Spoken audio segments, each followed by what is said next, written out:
I was always a person, who used to constantly think about the past events. Or I used to think about the future. I think some of you could relate it, right? Like past, like that teacher scolded me, that my friend said me in this way, my ex said me in this way, my girlfriend said me in this way, or my parents said me in this way. I was just sometimes even scolding myself, for reacting different way in different times at different viewpoints of life.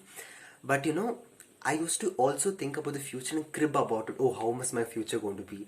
What am I even going to do? So if this problem is also there for you, then this video is for you. Why do I say this? Because I think when I was taking so much amount of interview for students, one major problem of us, is that I could understand that the major weakness said by the students is that we overthink a lot. We overthink, constantly think. For example, if your friend have reacted suddenly in a very angry mode, you'll be constantly thinking about it. Oh, he's like that only. He always reacts to me in this way. Why did he do that to me? Why did she react in this way? So when this constant questions comes, you'll not be able to do much effectively in your present moment. I had this problem. Similarly, you also have this problem. That's the reason you're watching this video still now.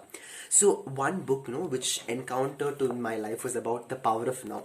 This is not a sponsored video, The Power of Now. It's one of the famous books. It has been written by Eckhart Tolle. So once the book, the person, it's a very famous person who gave me this book, okay? He gave me this book, I think from the day one till the day presently, after finish reading this book, I was able to constantly focus in the present. I'll tell you now 4 major learnings which you can get from this book. And I would also suggest you, or please do recommend you to just make sure that you buy this book and then learn from it. If you're not able to buy also, koi baat nahi, at least listen to this video and get the 4 important lessons.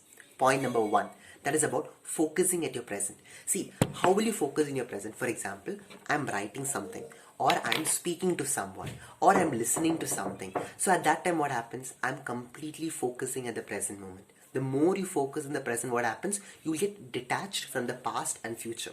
You will not think about the past and future. I want you to try it out. I want you to try it out right now. When you're speaking to me, just focus in my voice. Let your mind go. It should not go any place. It should just focus over here. For example, you're writing something. Just focus in that writing over there. Don't do, Kanishka Thakur, she is one of my mentors, okay?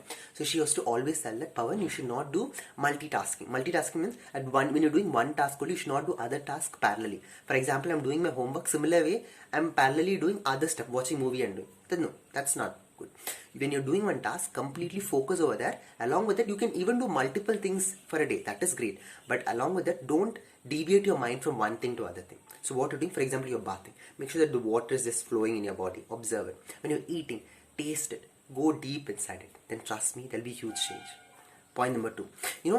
Eckhart beautifully tells in the book is that, about the spiritual truth. See, we all have some kind of spiritual truth.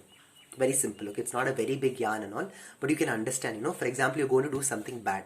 At that time, what happens is that, inside you will be somewhere, it'll tell like, should I do this? Should I not do this? That is actually a form of spiritual truth. Got it? So we all have that spiritual truth, and he says that in this book, his main idea or essence is to just remind us about it. He's not putting us new knowledge, but we all have that knowledge. Just he said to revocating that same knowledge within us. Third important point he speaks is about the meditation. See, guys, meditation is that powerful, important. I personally practice it. I make my students to practice it. Meditation has huge amount of super impact. When you do meditation, your complete mind, focus and attention be within. You will start focusing within yourself. At that time, if you're preparing for interview, you're writing for any kind of exam, to deal with people, to deal with stressful situations, to take a decision, your mind becomes much sharp and filled with clarity. So please do some small form of meditation every day.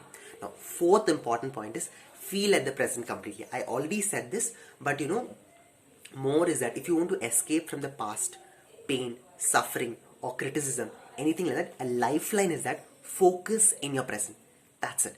Just focus in your present. And trust me, there will be huge, marvelous impact for you. So this is the book. It's known as The Power of Now. I do suggest you to read it and create an impact in your life too.